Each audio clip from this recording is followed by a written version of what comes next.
आज हम बात करने वाले हैं विब्रेंट ग्लोबल कैपिटल कंपनी के बारे में। ये कंपनी लैंडिंग और इन्वेस्टिंग का काम करती है। ये कंपनी दूसरे को लोन देती है। नॉन बैंकिंग कंपनी है ये। और भी जान लेते हैं कंपनी के बारे में। कंपनी का मार्केट कैप 146 करोड़ है। एक शेयर का प्राइस इस कंपनी का मार्केट में चल रहा है 63.6 रुपीज़ का। पीई कंपनी का 2.77 है। बुक वैल्यू कंपनी का 43.4 रुपीज़ है। आरओसी कंपनी का 27.1% का है। आरओई कंपनी ने इस साल जनरेट किया 55.6% का।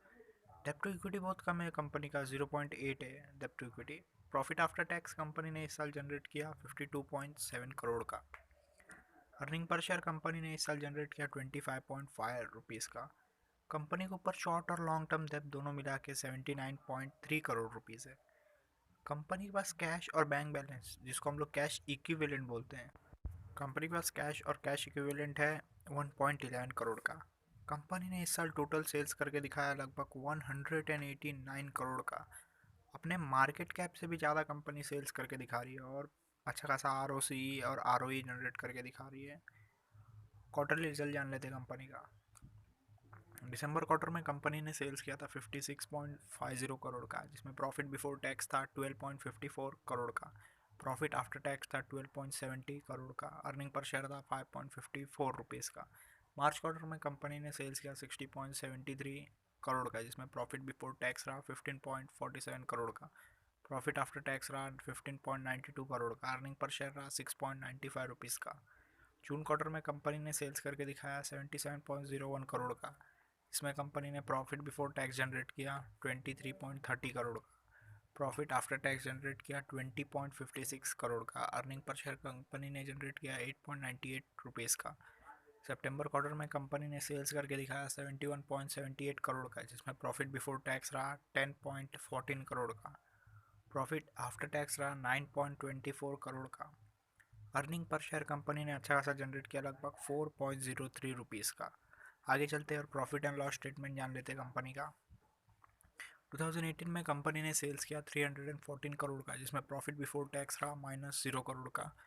प्रॉफिट आफ्टर टैक्स रहा -0 करोड़ का। अर्निंग पर शेयर रहा -0.10 रुपीज़ का। 2019 में कंपनी ने सेल्स किया 319 करोड़ का, जिसमें प्रॉफिट बिफोर टैक्स रहा -12 करोड़ का। प्रॉफिट आफ्टर टैक्स रहा -13 करोड़ का।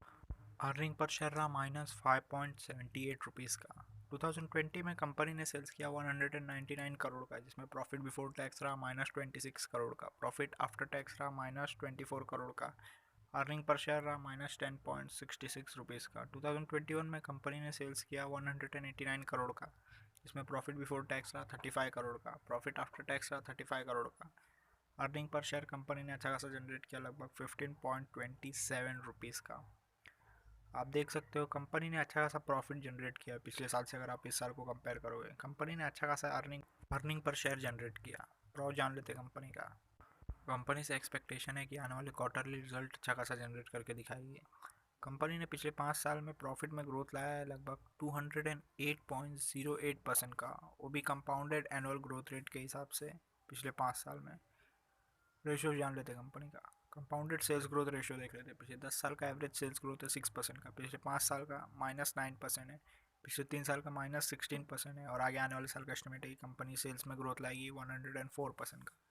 कंपाउंडेड प्रॉफिट ग्रोथ देख लेते हैं। पिछले 10 साल का एवरेज प्रॉफिट ग्रोथ है 37% का। पिछले 5 साल का 208% है। पिछले 3 साल का 390% है। और आगे आने वाले साल का एस्टिमेट है कि कंपनी प्रॉफिट में ग्रोथ लाएगी लगभग 636% का। आगे चलते हैं और देख लेते हैं स्टॉक का प्राइस कैसे मूव किया। पिछले 10 साल का डाटा अवेलेबल नहीं है। पिछले 5 साल में कंपनी का शेयर का प्राइस बढ़ा 25%। पिछले 3 साल में 5%। पिछले साल कंपनी का शेयर का प्राइस बढ़ गया 280% का। रिटर्न ऑन इक्विटी जान लेते कंपनी का।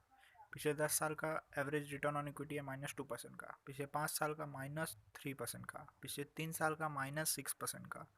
और पिछले साल कंपनी ने रिटर्न ऑन इक्विटी जनरेट करके दिखाया लगभग 56% का। आगे चलते हैं और कंपनी का शेयर होल्डिंग पैटर्न जान लेते हैं। जून क्वार्टर में प्रमोटर्स का होल्डिंग था 71.20% का, जो कि सितंबर क्वार्टर में कोई बदलाव नहीं हुआ, उतने का उतना ही रहा होल्डिंग। पब्लिक होल्डिंग था जून क्वार्टर में 28.80% का, जो कि सितंबर क्वार्टर में उतने का उतना ही रहा, कोई बदलाव नहीं हुआ। फॉरेन इन्वेस्टर, इंस्टीट्यूट और गवर्नमेंट ने अभी तक इन्वेस्ट नहीं किया है इस कंपनी में। जब इन्वेस्ट करेंगे तो ये कंपनी का शेयर का प्राइस बहुत तेज़ी से बढ़ना चालू हो जाएगा। अगर आपको इन्फॉर्मेशन अच्छा लगा तो प्लीज़ वीडियो को लाइक करें, शेयर करें, कमेंट करें और चैनल को सब्सक्राइब करें।